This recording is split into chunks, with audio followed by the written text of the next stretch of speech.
having fun and being playful with beauty. And the reason that was so important to me for the brand as its central mission was because I grew up not feeling like beauty was fun and playful. I felt that I didn't have permission to participate in beauty. I didn't see people who looked like me represented in beauty. And so if I wanted to make that the central brand mission, how would I launch the brand if not for social media? Because there's no other medium that has democratized voices that can tell us what beauty experiences are like for the everyday consumer. And so as we thought of like, how do I start Kulfi Beauty, we started with a blog called Kulfi Bites, which was by and for the Gen Z South Asian diaspora. And they were really beautiful stories about specific topics, mental health, wellness, coming out as a South Asian person living in the US, for example. Just these topics that nobody had ever talked about and thought about in the beauty conversation. And the way we could do it was through this digital platform. And now we've evolved those conversations on Instagram, on TikTok, through the video and short form storytelling and building that community. And the best part about social media is that you get instant feedback, both good and bad, as you can imagine.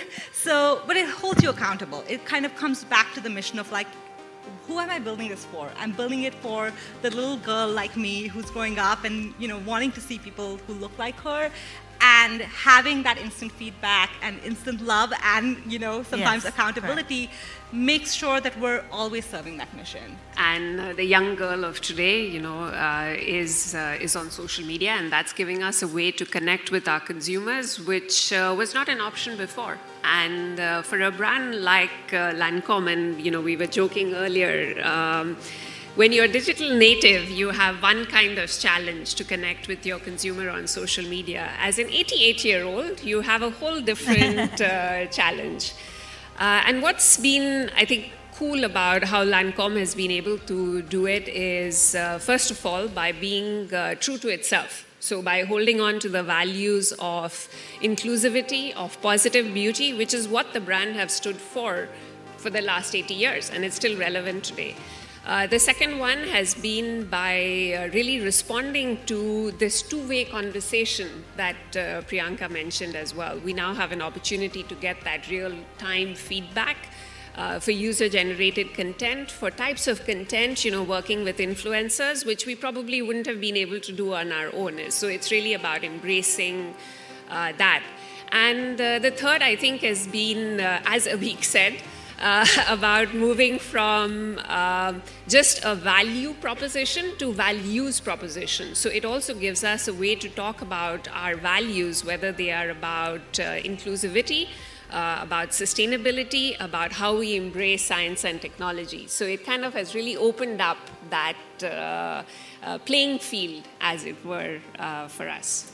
I think it's a very interesting time that we're living in, both interesting and terrifying at the same time, especially when it comes to social media. But I think what social media has done is that it's democratized beauty, So who are the icons today? Who do you consider beautiful? Who do you look to when it comes to makeup advice? Or who are you looking at doing tutorials? So everyone from an ex-makeup artist to somebody who might have disabilities, to somebody who is a micro-influencer, a housewife doing this on the side. I think everyone today is influential and inspiring, and I think that's what social media has done. The downside, of course, always is that we don't know how much of it is real. You don't know when you're looking at someone on social media, is this really them? The engagement gap.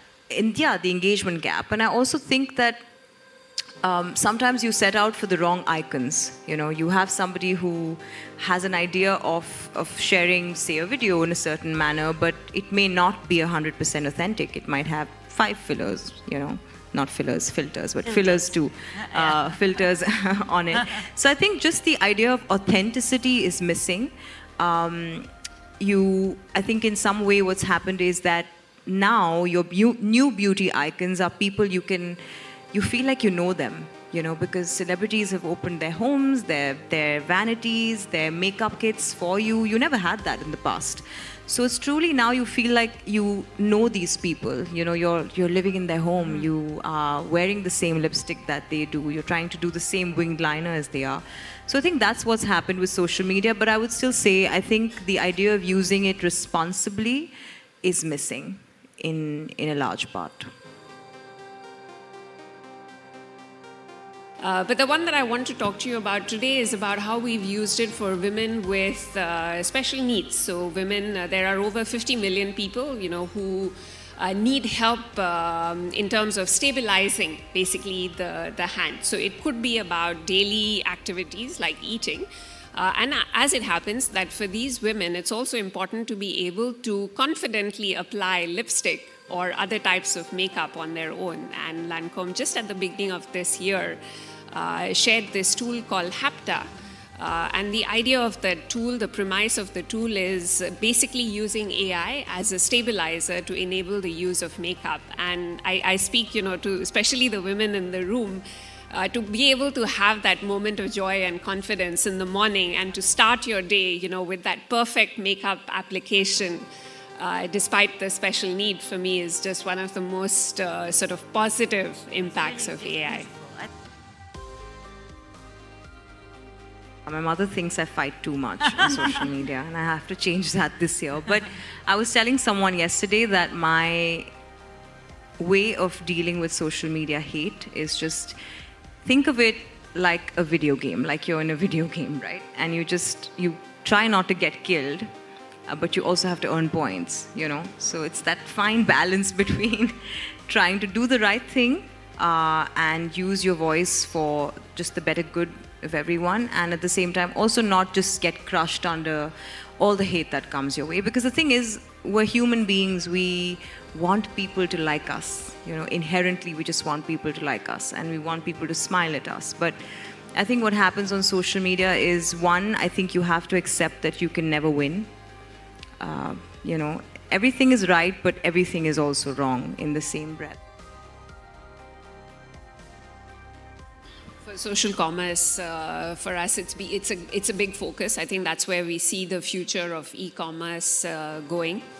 You mentioned earlier that Indians are the heaviest users of Instagram. We're also the heaviest users of WhatsApp. Some of the models that we've been looking at in social commerce, so one of them has been live streaming.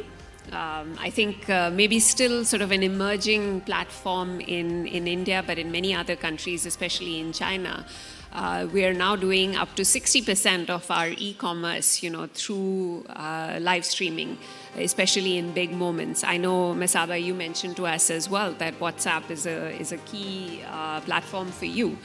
So that's an area that we definitely expect is going to continue to grow, and there are going to be new business models within that. So one of the newest ones that we are testing out is personalized live streaming. With all of this, clutter of content, what's really important is to be able to answer to the needs of the unique consumer, and that personalization, so not one-to-many, but one-to-one, is one of the new frontiers of social commerce for us.